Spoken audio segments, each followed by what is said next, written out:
a certified or a bona fide Palawenyo, Pressure. paano mo ipapackage sa non-Palawenyos ang Palawan? Tapos after nun, magkakaroon din kami ng first impression ng Sige. individual tayo, King. First impression Okay lang. sa Palawan. Okay. Game na. Palawan as a whole, I've been living here. I was born and raised here. So, 28 years na ako dito. Masasabi ko sa Palawan, it's like simple life.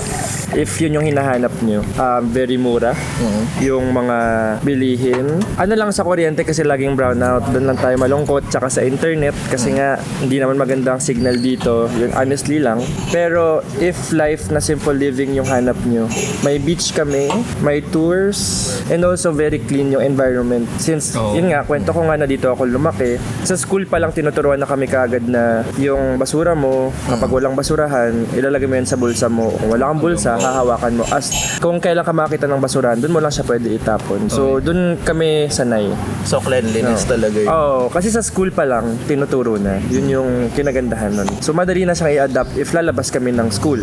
Yun talaga, yun yung masabi ko, simple life since, yun nga, si Grant nag-transfer na here. If okay naman yung salary mo, and pupunta ka dito, I think malaki yung matitipid mo dito. Kasi nga, yun nga, mabilis mag-travel. If biglaan lang gusto mo mag-beach, hindi mo kailangan magplano ng ilang linggo. Pwede yan biglaan, dadaanan ka na lang ng friends mo ng nakasasakyan. Tapos tara na, beach na. Tapos grab your things and then beach na agad. Ganun kasimple yung life. Hindi mo kailangan laging i-plan. Pero dahil parang bonus feature yung dahil may mahina yung signal as you mentioned. Yes. Detached ka ngayon sa gulo ng digital Correct. So parang nagdi-detox. Oo, actually yun, detox din. Kasi yun, parang Di naman to dito. parang mabuburat ka din kasi sa bagal. Mabuburat ka din sa bagal ng internet. Pero pwede naman. Pero since sobrang bagal, parang ay wag na lang. Parang you enjoy your scenery, enjoy your friends, your companions.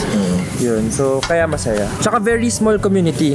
Yun nga yung Oo lagi nga, sinasabi. sobra. Very Lahat small may community. kilala ka eh. Oh, every time wherever you go, for sure may makikita kang kakilala mo na doon nakataga dito din. Tapos ako napansin ko siguro hindi ko lang siya napansin nung unang punta ko dito. Pero dahil maaga, tapos inabutan tayo ng morning dito sa lugar, sa Prinsesa. Sobrang linis talaga. Actually, parang gabi din. Sobrang linis talaga. Yan na, first impression mo na. First Second. Hindi. Sige, first impression. Kasi second impression. First impression hindi ko nakita eh. Pero sobrang linis talaga. Walang liwanag na, Pero yun, sobrang linis niya. Parang kung ano yung nakikita mo sa Japan, siguro hindi siya mostly nakikita na-advertise na malinis dito. Sobrang linis, grabe. Pero alam ko sa pagkakaalam ko pag nasa plane, ina-announce yung yung fine. Na parang strict yung Palawan sa littering. Ayun nga siguro dahil yun yung impression ko na nung nasa pala tayo, nasa area ng sa airport, sa labas ng airport. Sobrang linis, wala akong makitang kahit na sobrang linis. Parang kahit nga yung tao nililinis.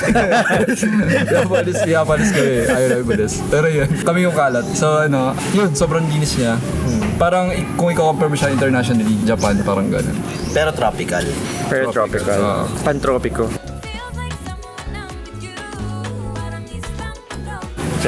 Bini pa. Uni. So yun, next. Ako, yung first impression ko dito, noon, i-compound ko na lang din ngayon kasi second ko lang din.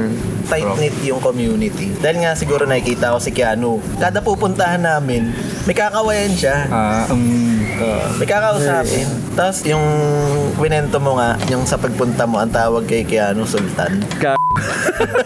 Dito to. Tapos mas malaki yung ratio talaga ng taga-ibang bansa na nandito. Dito sa Barton. Hindi, actually kahit sa El Nido. Talaga? Yeah. Sa Puerto, mga kababayan natin yun nandyan. Pero pag tourist destination, yun yung siguro gusto kong i-put up na nakakalungkot. Na bakit wala yung mga Pinoy dito.